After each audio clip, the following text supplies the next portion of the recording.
জম্মু ও কাশ্মীরের পেহেলগামে পর্যটকদের উপর হামলার পর পুরো জম্মু কাশ্মীর জুড়ে কড়া নিরাপত্তা সতর্কতা জারি করা হয়েছে। একই সঙ্গে হামলাকারীদের খোঁজে অভিযান শুরু করেছে ভারতীয় নিরাপত্তা বাহিনী।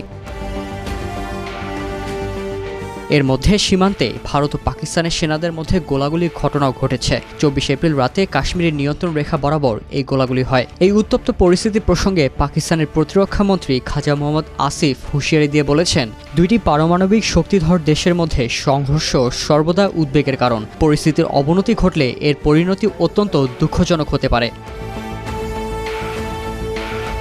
দক্ষিণ এশিয়ার দুই পারমাণবিক শক্তিধর প্রতিবেশীর মধ্যে সম্ভাব্য যুদ্ধের আশঙ্কায় উদ্বিগ্ন বিশ্ব।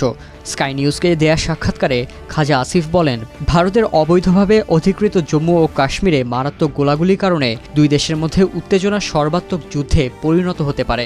তিনি আরও জানান, যে কোনো পরিস্থিতির জন্য প্রস্তুত পাকিস্তান সেনাবাহিনী। ভারত কোনো আগ্রাসন শুরু করলে পাকিস্তানের পক্ষ থেকে পরিমিত ও পরিমাপিত প্রতিক্রিয়ায় মোকাবেলা করা হবে।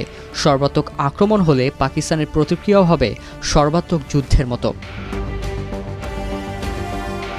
সীমান্তে উত্তেজনার জন্য ভারতকেই দায়ী করছে পাকিস্তানের প্রতিরক্ষামন্ত্রী। তিনি বলেন, আলোচনার মাধ্যমে এই সমস্যা সমাধানের সুযোগ রয়েছে। এদিকে ভারতের যে কোনো দুঃসাহসিক কর্মকাণ্ডের বিরুদ্ধে কঠোর, দ্রুত এবং দৃঢ় প্রতিক্রিয়ার প্রতিশ্রুতি দিয়ে সর্বসম্মতিক্রমে একটি প্রস্তাব গ্রহণ করেছে পাকিস্তানের সিনেট। একই বিষয়ে ২৮ এপ্রিলেও সিনেটে আলোচনা অব্যাহত থাকবে।